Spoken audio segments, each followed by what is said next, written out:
Hello students, let's read the question. So the question is, having assertion and reason, we have to select the correct option regarding this assertion and reason, whether these are correct or not. Assertion is annual ring is formed by spring wood and late wood. ये तो correct है. Annual ring किससे form होता है? Spring wood and late wood से. So यहाँ पे अगर हम देखें तो ये जो होते हैं, जो एनुअल रिंग फॉर्म कैसे होता है, हमें पता है कि जो कैम्बिल एक्टिविटी जो होता है वो किससे कंट्रोल होता है? By physiological factor, then environmental factor, उससे कंट्रोल होता है.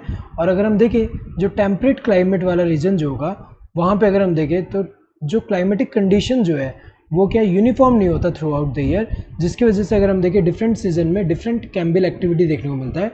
सो उसकी वजह से ये और ये फॉर्म हो रहे हैं. सो यहाँ पे अगर हम देखें स्प्रिंग वुड की अगर हम बात करें, यहाँ पे स्प्रिंग वुड और यहाँ पे ऑटम वुड.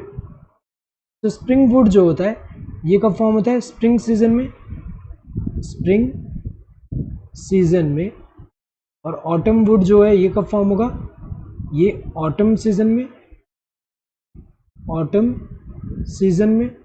तो अगर देखा जाए इसको हम अर्ली वुड भी बोलते हैं और इसको लेट वुड भी बोलते हैं. सो यहाँ पे स्प्रिंग सीजन में अगर हम देखें कैम्बियल एक्टिविटी बहुत ज़्यादा होता है, इसीलिए अगर हम देखें कैम्बियम इज वेरी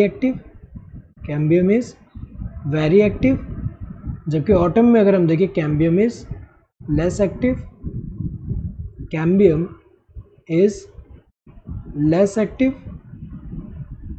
और यहाँ पे अगर हम देखें it produces large number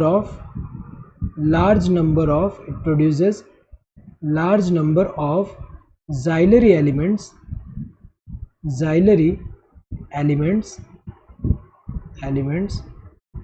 और ये जो xylary एलिमेंट होगा इसमें जो वेजल्स होंगे वो कैसे होंगे? वेजल्स विथ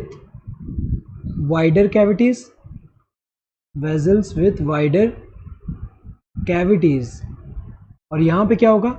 यहाँ पे फ्यूअर नंबर में अगर हम देखें fewer number of xylary elements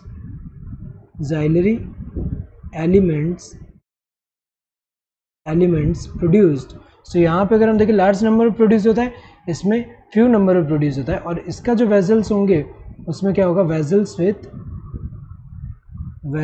with narrower cavity. Vessels with यहाँ पे TH. So vessels with narrower cavities. तो अगर देखा जाए यहाँ पे अगर हम देखें यहाँ पे क्या होगा? यहाँ वाइडर कैविटीज़ होने की वजह से क्या होता है कि ये ओवरऑल अगर हम देखें कैसा अपीयर होता है? लाइटर अपीयर होता है. और ये जो होगा यहाँ पे ये नैरोअर कैविटीज़ होने की वजह से अगर हम देखें तो ये कैसा अपीयर होगा? ये जो होगा डेंस जैसा होगा. और कैसा अपीयर होगा? डार्क अपीयर होगा. तो अगर देखा जाए यहाँ पे ये कैसा होता है? जैसे कि यहाँ पे अगर हम देखें स्प्रिंग सीजन में कैसा होगा? यहाँ पे जैसे ये जो है स्प्रिंग सीजन में यहाँ पे पहले स्प्रिंग सीजन में स्प्रिंग वुड फॉर्म हुआ, देन इसके बाद जो है ऑटम सीजन में ऑटम वुड फॉर्म हुआ यहाँ पे. और ऑटम वुड अगर हम देखें ये डार्क अपीयरेंस होगा, इसका डार्क इन कलर होगा. देन अगेन नेक्स्ट ईयर में जो स्प्रिंग सीजन आएगा उसमें स्प्रिंग वुड आएगा. एंड अगेन उसके बाद जो ऑटम आएगा सीजन वहाँ पे ऑटम वुड आएगा. सो ये ऑटम वुड होगा. तो अगर देखा जाए स्प्रिंग और ऑटम, ये जो spring wood and autumn would जो होंगे एक ईयर के, वो मिला के अगर हम देखें जैसे कि ये जो स्प्रिंग एंड ऑटम ये दोनों मिला के जो है ये फर्स्ट ईयर का होगा. और नेक्स्ट ईयर में ये दोनों मिलके होंगे. तो अगर देखा जाए यहाँ पे एनुअल रिंग किससे फॉर्म होता है? Spring wood and late wood. Correct है. तो रीज़न क्या दिया है? Spring wood has more xylary elements compare to autumn wood.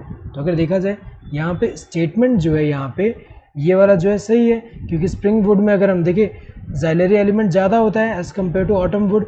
लेकिन ये रीज़न जो है करेक्ट एक्सप्लेनेशन नहीं है कि इसकी वजह से जो एनुअल रिंग जो होता है वो किससे फॉर्म रहा है? स्प्रिंग वुड या लेट वुड से.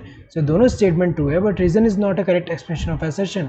Both assertion and reason are true and reason is a correct explanation of assertion. गलत है, क्योंकि रीज़न करेक्ट एक्सप्लेनेशन नहीं है असर्शन का. Both assertion and reason are true but reason is not a correct explanation of assertion। सही है, दोनों true है बट रीजन करेक्ट एक्सप्लेनेशन नहीं है assertion का। assertion is true and reason is false, ये गलत है क्योंकि रीजन फॉल्स नहीं है, ट्रू है। assertion and reason both are false, गलत है क्योंकि दोनों फॉल्स नहीं है, यहाँ पे दोनों ट्रू है। Correct answer would be the second one. Hope you understood the question. Thank you and all the best.